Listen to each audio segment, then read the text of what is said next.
It was late 2012 when Disney revealed that they were taking a new approach with its already prolific Disney princess franchise.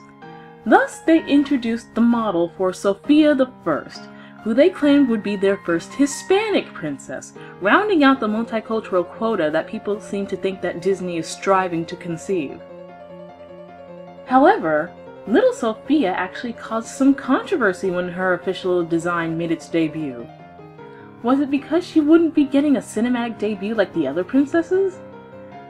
Was it because she was so young, around 6 years old, compared to the mid-teen, mid-20s age range that most of the other Disney princesses fall into? No. Do you want to know what the controversy surrounding Sofia the First was? Advocates for the Hispanic and Latin American community voiced their outrage against Sofia because, and I quote, and I emphasize the quotes on that quote because this is nonsense that I couldn't even make up in my highest fever dream.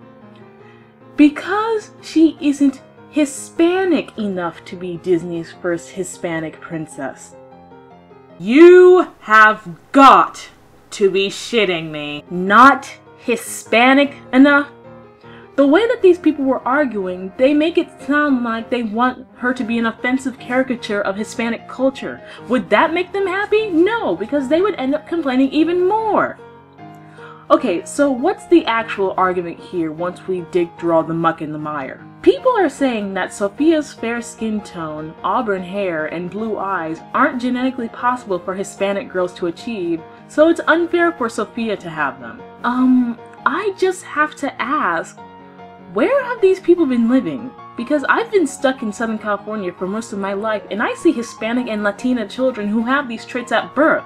It isn't impossible, you are all just self-stereotyping. Let's save that term for another explanation. However, this whole idea of not being ethnic enough is a very disheartening belief going through various races and cultures as of right now. For instance, if a black woman decides that she wants a change of pace and decides to dye her hair red or blonde, she is usually criticized by her peers who will snicker, "What, are you trying to be white?" Or, "That's such a weave, take it out and quit fooling yourself," to the point that many just opt for dyeing their hair back to black.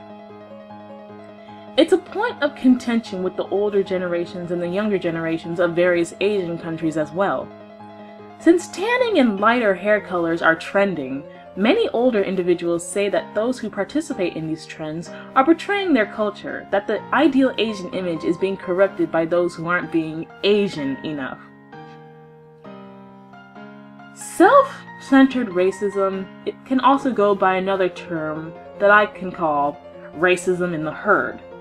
Basically, when people of a certain ethnic group start acting racist towards themselves, either in the sense that they start to see flaws in their little community, or if there is someone who tries to stray just a wee bit from the normal image of that group, they are immediately shunned and ostracized until they reconform. Well, perhaps I'm being too harsh here. Let's hear what some of the activists' point-by-point complaints were. They said that Sofia should have a darker skin tone. Okay, let's see. Just color that in there. Let's just do that here. And also that she should have darker... They also spoke about how her eyes can't be blue, that they should be brown. Alright. They want another Dora. And look, if you have kids that like and enjoy Dora the Explorer, that's fine. But what you have to understand is this. Some children like playing around in the dirt with their pets and going on adventures. Other children like dressing up and looking pretty and being studious. Both are good things. However, what you all should learn to understand is that not every child is going to be the same. And those from the Hispanic activist groups need to get that not every Hispanic girl should be expected to have dark hair, tan skin, brown eyes, and be named something like Margarita or Blanca. I think the saddest thing here is that Sofia would have been the perfect means to finally make the Disney princess chain go full circle, but no! Thanks to all this controversy, Sofia isn't considered to be part of the Disney princess canon. In all honesty, if Sofia the First had been around way back when, this definitely would have made it into my stupidest animated controversy countdown, due to all these supposed caring adults acting like children themselves.